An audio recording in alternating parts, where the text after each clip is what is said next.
Econito, Eric Talaska here, going to talk with you about what's going on with the presidential election of 2020.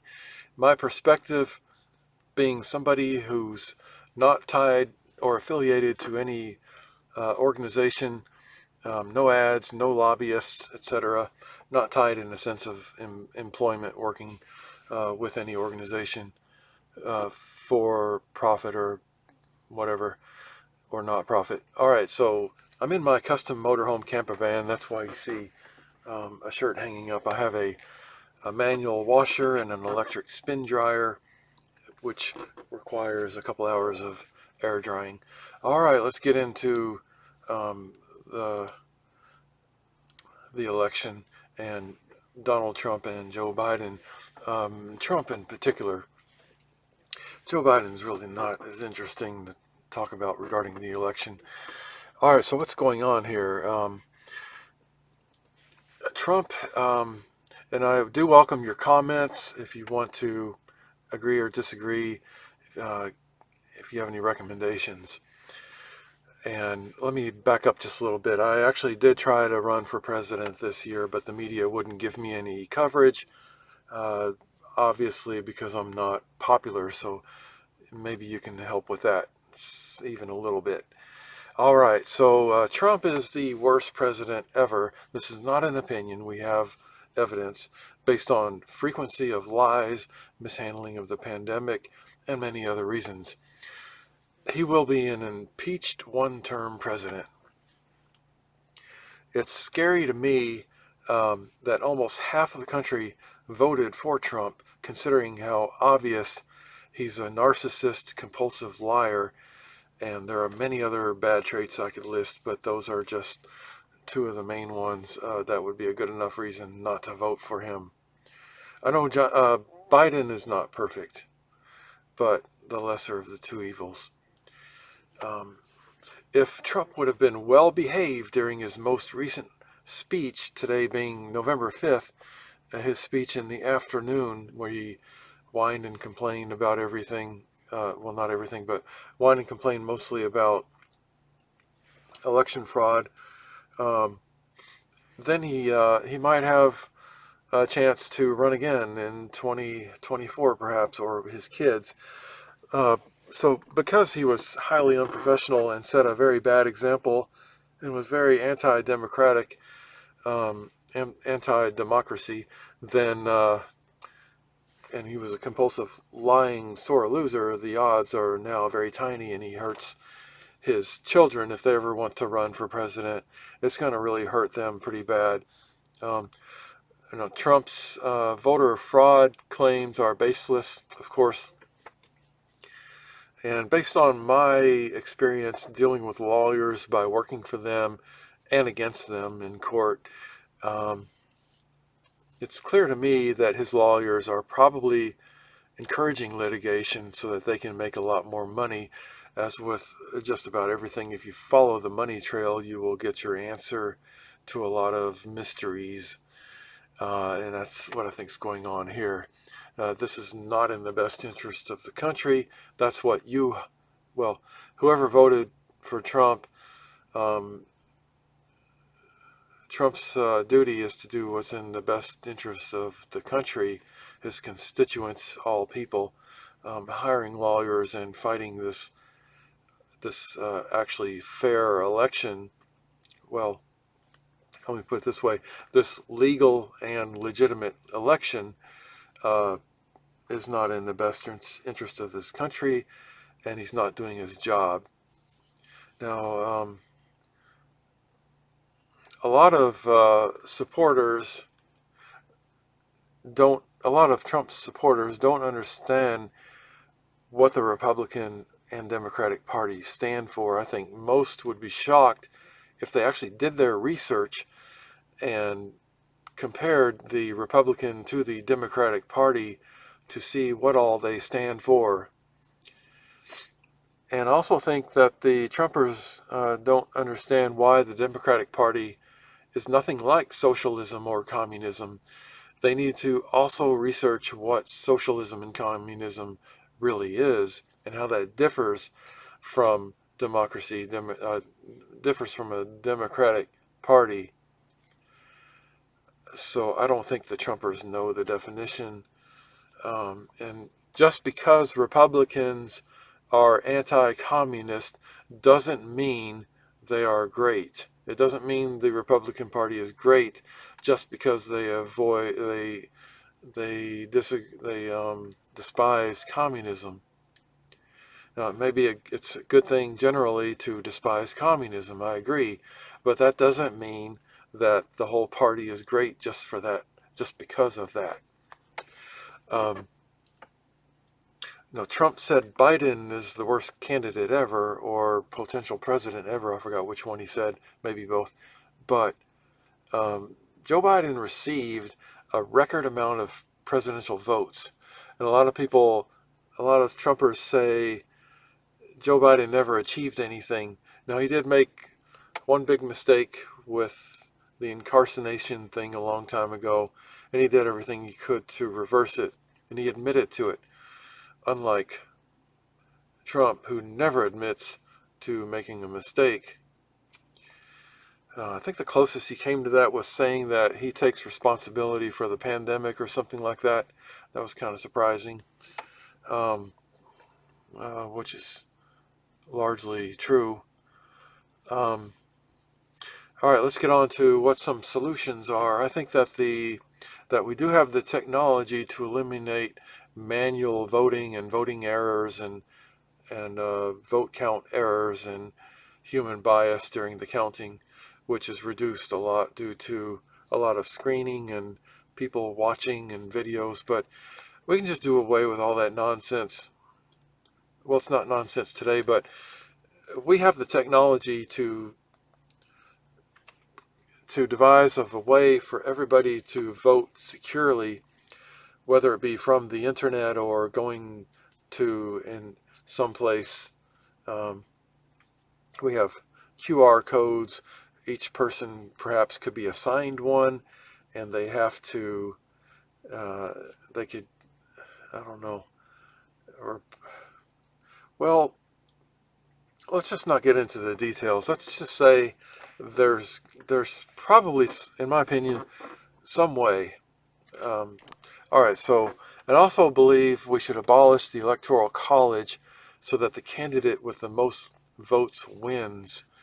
That ensures every vote is equal because, democracy and equality go hand in hand, but apparently not in the case of electing the most powerful person in democracy, which to me is hypocritical. It's a contradiction, and it shouldn't exist. We should do away with the Electoral College. I think that, I've heard rumors in the news that doing away with it is too complicated or whatever. Just do away with it. It can be done. Put me in office. I'll get rid of that sumbitch. You put me in office, I will get rid of the Electoral College one way or another. That's my promise.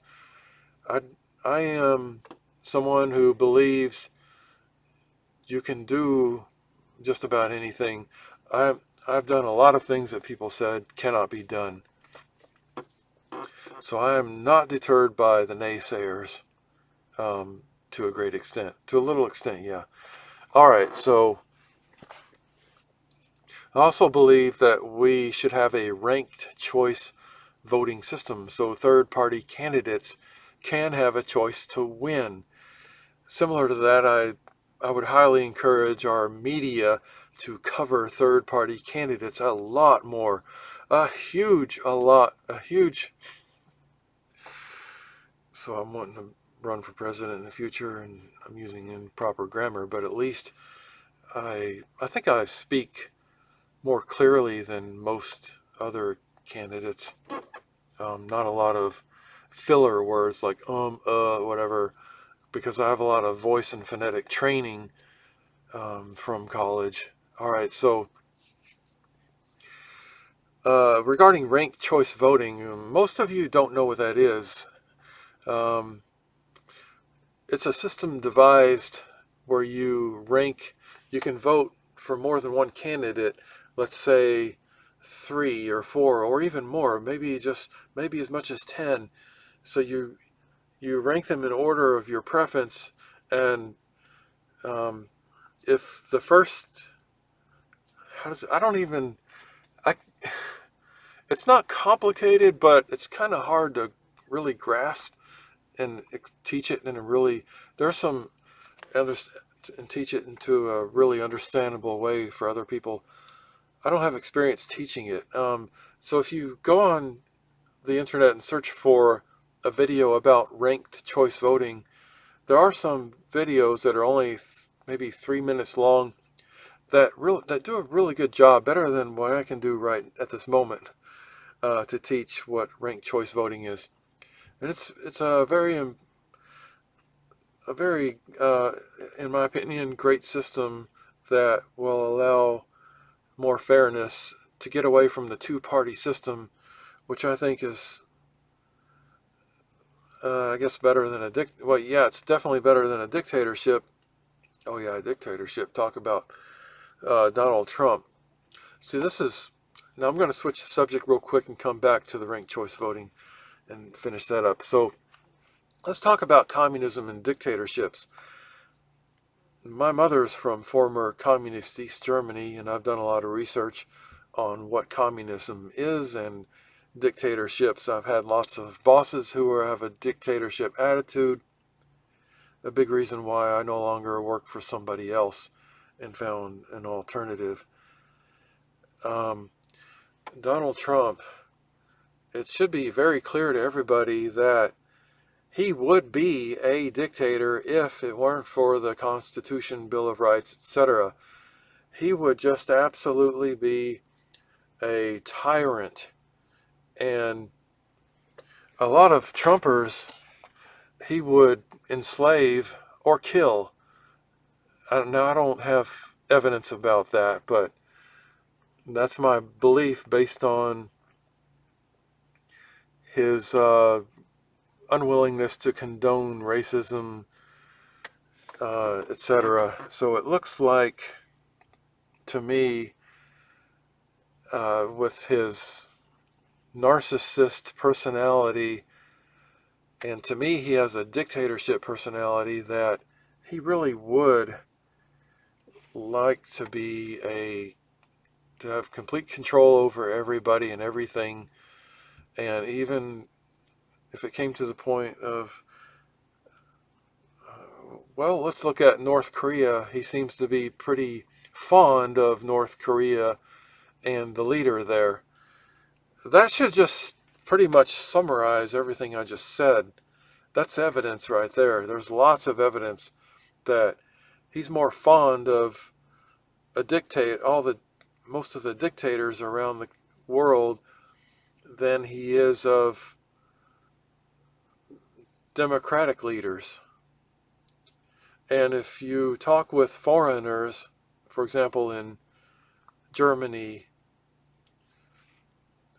some of the more progressive countries like Sweden, Germany, Belgium, Norway, a lot of the Scandinavian countries, Switzerland, Australia, getting down into the Pacific. All right, so a lot of them, a substantial amount, would agree with everything I just said, as opposed to about half of the Americans in the United States. In the future, there will be, when civilization progresses and the average citizen, the average person on Earth becomes more intelligent, they will look back at this and do lots of research, possibly even watch this video if it's still on, and they will deem a lot of the Trumpers as basically either blind, stupid, or immoral. And I'm using a lot, these fillers, because this video, I haven't done anything quite like this one before. Alright, I decided to come back to ranked choice voting. So I recommend looking at a video And so candidates can have a choice, third-party choice, such as the Green Party would have a chance to win.